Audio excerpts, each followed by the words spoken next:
Hello viewers, আশা করি সকলে ভালো আছেন।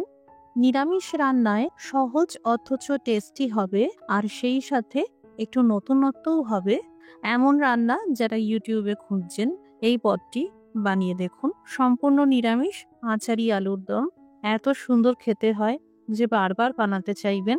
নমস্কার, আমি মৌ, আপনারা দেখছেন মৌয়ের সাথে রান্নাবান্না। রেসিপিটি ভালো লাগলে লাইক দিয়ে শেয়ার করে দেবেন। প্রতিদিন আরও নতুন নতুন রেসিপি পাওয়ার জন্য আমার চ্যানেলটি সাবস্ক্রাইব করে রাখুন। এখানে আচারি মশলা বানানোর জন্য আমি কিছু গোটা মশলা নিয়েছি। 1 চামচ আস্ত ধনে, 3টে শুকনো আস্ত লঙ্কা, 1 চামচ আস্ত জিরে, 1 চামচ আস্ত মৌরি, আধা চা চামচ কালো জিরে, আধা চা চামচ জোয়ান, আধা চা চামচ মেথি দানা, আধা চা চামচ গোটা গোলমরিচ দানা। এবার এক এক করে এই সব গোটা মশলা সেঁকে নিতে হবে। দিয়ে দিলাম ধনে, জিরে, মৌরি, জোয়ান, মেথি দানা, গোলমরিচ দানা, কালো জিরে আর শুকনো আস্ত লঙ্কা। মিডিয়াম আঁচে হালকা গন্ধ বেরোনো পর্যন্ত সেঁকে নিতে হবে। সেঁকে নেওয়ার পর ঠান্ডা করে গুঁড়ো করে নিতে হবে। এই সেঁকা গোটা মশলাগুলোর সাথে মিক্সিতে দিয়ে দিলাম আধা চা চামচ হলুদ গুঁড়ো, আধা চা চামচ ঝাল লঙ্কার গুঁড়ো, 1 চামচ আমচুর পাউডার, আধা চা চামচ হিং আর আধা চা চামচ বিট লবণ। এবার সব একসাথে গুঁড়ো করে নেব। ফ্রিজে রেখে দেবেন, 1 মাস ভালো থাকবে। এখানে আমি 10 থেকে 12টা আলু সিদ্ধ করার পর খোসা ছাড়িয়ে নিয়ে অর্ধেক করে কেটে নিয়েছি। এই আচারি আলুর দম আপনারা ছোট সাইজের যে গোল গোল আলুগুলো পাওয়া যায় সেগুলো দিয়েও বানাতে পারবেন।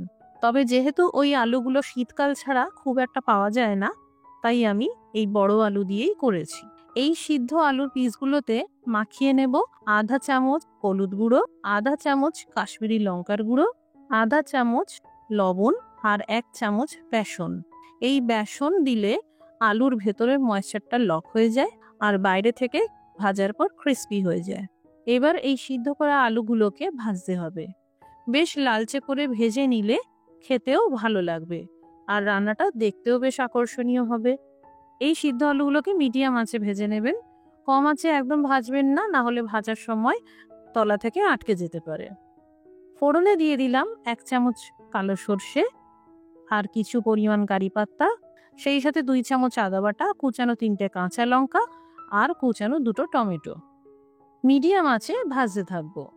আপনারা এখানে আদা, লঙ্কা, টমেটো পেস্ট করেও ব্যবহার করতে পারেন। সামান্য লবণ দিয়ে ভাজতে থাকবো যাতে টমেটো তাড়াতাড়ি সফট হয়ে যায়। জাস্ট 2 মিনিটের জন্য ঢেকে রাখলাম।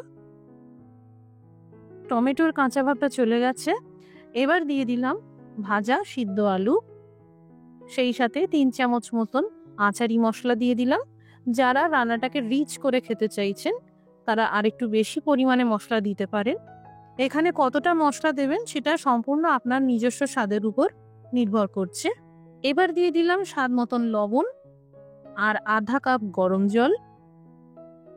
এই রান্নাটা মাখো মাখো হয়, তাই জলের পরিমাণটা কম রাখতে হবে। আপনারা যদি ঝোলটা একটু বেশি করতে চান জলের পরিমাণটা বাড়াতে পারেন। কম আছে 3-4 মিনিটের জন্য ঢেকে রান্নাটা করব। এই দেখুন কত সুন্দর মাখো মাখো হয়ে গেছে। এবার আঁচটা বন্ধ করে দিলাম। দিয়ে দিলাম কুচানো ধনেপাতা, ভালো করে মিশিয়ে নিলাম। তৈরি হয়ে গেল পেঁয়াজ রসুন ছাড়া সম্পূর্ণ নিরামিষ আচারি আলুর দম। বাড়িতে বানালে কমেন্ট করে জানাতে পারেন কেমন তৈরি হলো। রেসিপিটি দেখার জন্য অসংখ্য ধন্যবাদ। সবাই ভালো থাকুন, সুস্থ থাকুন।